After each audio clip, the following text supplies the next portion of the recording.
तो last episode के and पे हमने देखा था कि हमारा सोल्वी जो होता है वो यहाँ पर एक केव के बाहर आकर खड़ा होता है जहाँ पर उसे आइस क्रिस्टल्स दिखाई देते हैं और उन आइस क्रिस्टल्स को देखकर उसे पता चलता है कि किसी ने यहाँ पर अपनी आईसी टेक्निक को यूज करते हुए इन क्रिस्टल्स को बनाया है। हालांकि ये सो शिंसू स्कूल की टेक्निक नहीं है, लेकिन ये काफी ज्यादा अलग है। ऐसा लगता है जैसे कि किसी ऐसे मास्टर ने बनाए हो जिसकी कम से कम यहाँ पर वर्थ जो है 120 साल की हो, यानी जिसका एक्सपीरियंस 120 साल का हो। तो सोल्वी फिर साथ ही कहता है कि चलो फिर इस केव के अंदर चलकर देखते हैं कि क्या वाकई में मास्टर मिरियोचियोन यहाँ पर हो सकती है। तो मास्टर सोल्वी वहीं पर नीचे उतर आता है। नीचे उतरने के बाद कहता है कि चलो इस केव के अंदर चेक करके आता हूँ। तो जब वहाँ सोल्वी केव के अंदर जाता है तो अंदर से वो केव काफी ज्यादा बड़ी होती है। वो कहता है बाहर से तो इसका दरवाजा काफी छोटा था, लेकिन अंदर से ये काफी ज्यादा बड़ी है। ऐसे लगता है जैसे कि मैं किसी आईसी वर्ल्ड के अंदर आ गया हूँ। तो सोल्वी अंदर आने के बाद कहता है कि हेलो, क्या यहाँ पर कोई है, लेकिन वहां पर से कोई आवाज नहीं आती। फिर साथ ही वो कहता है कि मास्टर चियोन क्या तुम यहाँ पर हो, मास्टर मिरियोचियोन क्या तुम यहाँ पर हो। तो वो बार बार वहां पर चिल्ला रहा था और कहता है कोई यहाँ पर है। तो फिर साथ ही मैं सोल्वी साइड के ऊपर जाकर बैठ जाता है। वहां पर अंदर पानी का एक पॉन्ड भी होता है।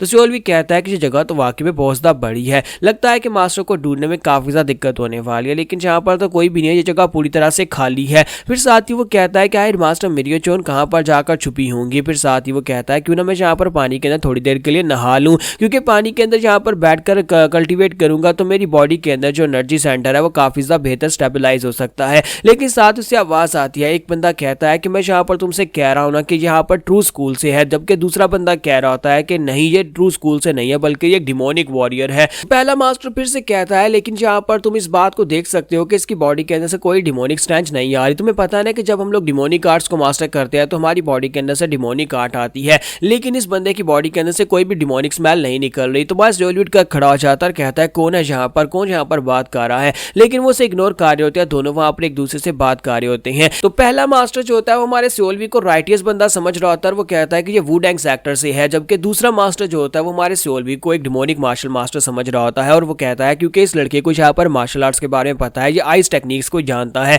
मुझे पता है कि इसके पास यहाँ पर सो शिंसू स्कूल की टेक्निक है। इसका मतलब यह है कि ये डिमोनिक सेक्टर से है, क्योंकि सो शिंसू स्कूल की टेक्निक डिमोनिक है। जबकि पहला मास्टर फिर से उसे कहता है नहीं ये वुडेंग सेक्टर से है। तो अब यहाँ पर वो दोनों एक दूसरे से बहस कर रहे होते हैं। तो इसी के साथ ही एक मास्टर कहता है कि चलो फिर यहाँ पर शर्त लगा लेते हैं। तो दूसरी मास्टर उसे कहती है कि हाँ क्यों नहीं, चलो फिर शर्त लगा लेते हैं। तो दूसरा मास्टर उसे कहता है कि तो फिर मुझे ये बताओ कि हम लोग यहाँ पर कैसे चेक करेंगे, अगर ये टेस्ट के दौरान मर गया तो फिर क्या करेंगे। तो मास्टर उसे कहती है कि मुझे इस बात से क्या फर्क पड़ता है कि यहाँ पर ये टेस्ट के दौरान मर जाता है तो हम तो कह देंगे बस ये एक एक्सीडेंट है। अगर ये वुडेंग सेक्टर से हुआ तब भी कोई फर्क नहीं पड़ता, और अगर ये डिमोनिक सेक्टर से हुआ तब भी कोई फर्क नहीं पड़ता। और इसी के साथ ही वो दोनों मास्टर्स अब यहाँ पर जंप करते हुए नीचे उतर आते हैं। तो मां सोल्वी होता है दोनों की तरफ देखता है और कि वो दोनों यहाँ पर नीचे उतरे हैं, और फिर साथ ही उतरती वो दोनों अटैक कर देते हैं। दोनों अपनी पावर्स को रिलीज करते हुए जब सोल्वी के ऊपर अटैक करते हैं, सोल्वी कहता है कि अब ये दो बेवकूफ लोग कहां से आए और मेरे ऊपर अटैक क्यों कर रहे हैं, लेकिन मैं यहाँ पर इनके अटैक को डॉज नहीं कर पाऊंगा। ऐसे लगता है जैसे धोनी जहाँ पर सुप्रीम डीमन राम के मास्टर्स हैं। और इसी के साथ ही मैं सोल्वी अपनी आइस एनर्जी को यूज करते हुए अपने सामने आइस शील्ड क्रिएट करता है।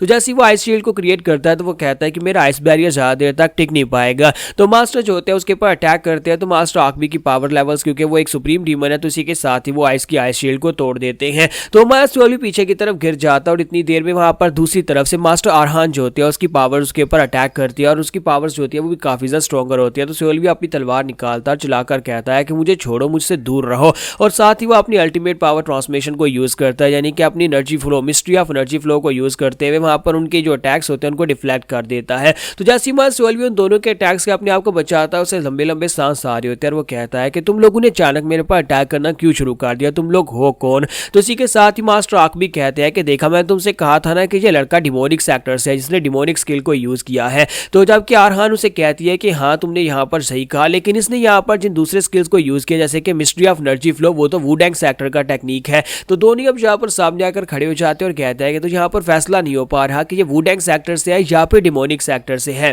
तुम्हारा सोल्वी अब यहाँ पर फिगर आउट नहीं कर पा रहा था क्या है ये दोनों मास्टर्स कौन है। तो इसी के साथ ही मास्टर आकबी उसे कहते हैं कि बच्चे आप जल्दी से बताओ कि तुमने यहाँ पर सोसू स्कूल की टेक्निक को कहाँ से सीखा है, क्योंकि तुमने अभी जिस टेक्निक को यूज किया वो सोसू स्कूल की टेक्निक थी। जबकि मास्टर अरहान उसे कहती है कि आप जल्दी से यहाँ पर ये कह दो कि तुम वुडेंग सेक्टर से और तुम यहाँ पर एक राइटियर स्कूल मास्टर हो। तुमने यहाँ पर जिस एनर्जी फ्लो टेक्निक को यूज किया है वो वुडेंग सेक्टर की टेक्निक है। तुम्हारा सोल्वी जो होता है यहाँ पर खामोश खड़ा होता है कि ये दोनों तो यहाँ पर मेरी टेक्निक्स को देखकर ही पहचान सकते हैं कि मैंने कौन कौन सी टेक्निक्स को यूज किया, मैं यहाँ पर इन लोगों से क्या कहूँ। तो मास्टर अरहान जो होती है वो कहती है कि पहले हम लोग इसको मार डालते हैं और उसके बाद इससे पूछना चाहिए था कि आखिर इसने किस टेक्निक को मास्टर किया और कहाँ से मास्टर किया है। तो मास्टर आकबी उसे कहते हैं कि तुमने यहाँ पर गौर से देखा नहीं, उसने सोसु स्कूल की टेक्निक को यूज किया है। मैंने जहाँ पर देखा है वो सोसु स्कूल की टेक्निक से थोड़ी सी अलग थी, लेकिन वो सोसु स्कूल की टेक्निक ही थी, यानी कि उसकी एनर्जी वैसी लग रही थी। तो मैं सोल भी सोच रहा था कि ये दोनों यहाँ पर काफी ज्यादा पावरफुल है और मुझे यहाँ पर इनके बारे में फिलहाल के लिए पता भी नहीं है कि ये दोनों क्यों यहाँ पर मेरे बारे में बहस कर रहे हैं।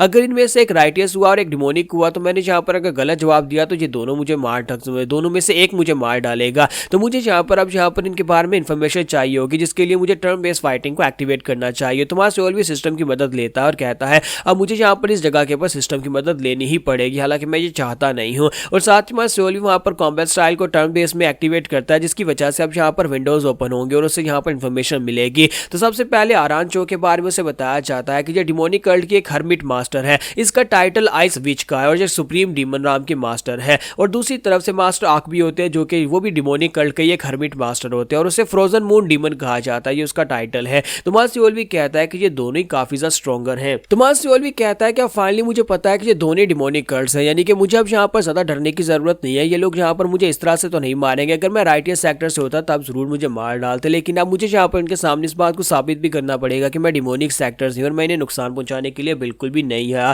फिर साथ ही मास्टर भी कहता है लेकिन ये लोग यहाँ पर जगह के ऊपर कर क्या रहे हैं, ये हर्मिट मास्टर्स हैं जो कि डिमोनिक सेक्टर से रिटायर हो चुके हैं, तो ये लोग यहाँ पर इस जगह के ऊपर छुप कर क्या करते हैं, क्या ये कल्टीवेट कर रहे हैं। तो मास्टर भी कहता है लेकिन इसके बावजूद अगर मास्टर मिरियोचियोन यहाँ पर नहीं है तो मुझे लगता है कि ये दोनों भी हमारे लिए काफी ज्यादा फायदेमंद साबित हो सकते हैं। तो मास्टर आर्क भी उसे कहता है कि लड़के आप बताओ कि तुम मास्टर चियोन को जानते हो। तो मास्टर भी कहता है कि मास्टर चियोन, क्या तुम मिरियोचियोन की बात कर रहे हो। तो आर्क भी उसे कहता है कि हाँ मैं यहाँ पर मिरियोचियोन की बात कर रहा हूँ, मुझे पता है कि तुम यहाँ पर उसे जानते हो, लेकिन तुम उसे कैसे जानते हो। तो मास्टर भी कहता है प्लीज सर मुझे माफ करिएगा, लगता है कोई बहुत बड़ी गलतफहमी हो गई है। और साथ ही मास्टर उनसे कहता है कि मैंने यहाँ पर जो टेक्निक सीखी है सो शिंसु स्कूल टेक्निक, वो तो मैंने यहाँ पर बस ऐसे ही सीख ली, मास्टर चियोन को मैं पर्सनली जानता नहीं हूँ, ना ही मैंने उन्हें कभी देखा है। मास्टर आर्क भी उसे कहता है कि क्या तुम यहाँ पर ये चाहते हो कि मैं इस बात के ऊपर यकीन कर लूँ कि बस ऐसी सो शिंसु स्कूल की टेक्निक को तुमने मास्टर कर लिया। तो मास्टर भी कहता है कि सर सच्ची बात है कि मैंने यहाँ पर इस टेक्निक को ऐसे ही सीख लिया, यानी कि मेरे सामने एक टेक्निक का है, किसी ने परफॉर्म किया और मैंने उसको देखा और इसको सीख लिया है।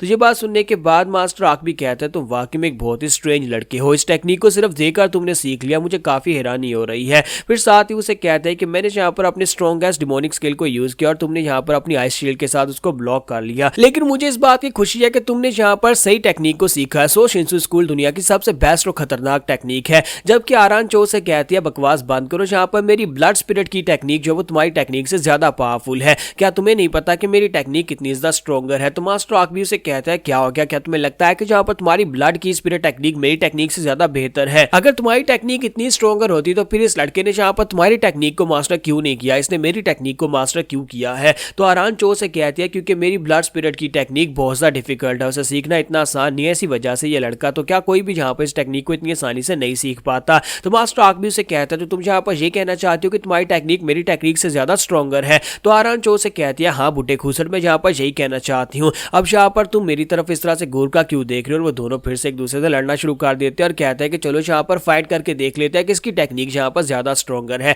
जबकि मास्टर बीच में खड़ा सोच रहा होता है कि ये दोनों तो आपस में लड़ना शुरू कर दिया, अब मैं यहाँ पर क्या करूँ, इन दोनों को कैसे शांत करूँ, क्योंकि ये दोनों अगर यहाँ पर एक दूसरे से फाइट करेंगे तो इस फाइट के एंड के ऊपर मुझे मार डालेंगे। तो यहाँ पर हम लोग अपनी एपिसोड 2 to 6 का एंड करेंगे और नेक्स्ट एपिसोड में देखेंगे कि हमारे सोल्वी को शायद यहाँ पर इन मास्टर से कोई नया फायदा होने वाला है। हो सकता है कि उसे कोई नई टेक्निक्स मिल जाए या फिर ये भी हो सकता है कि गोरमा को यहाँ पर नए सबऑर्डिनेट्स मिल जाएं।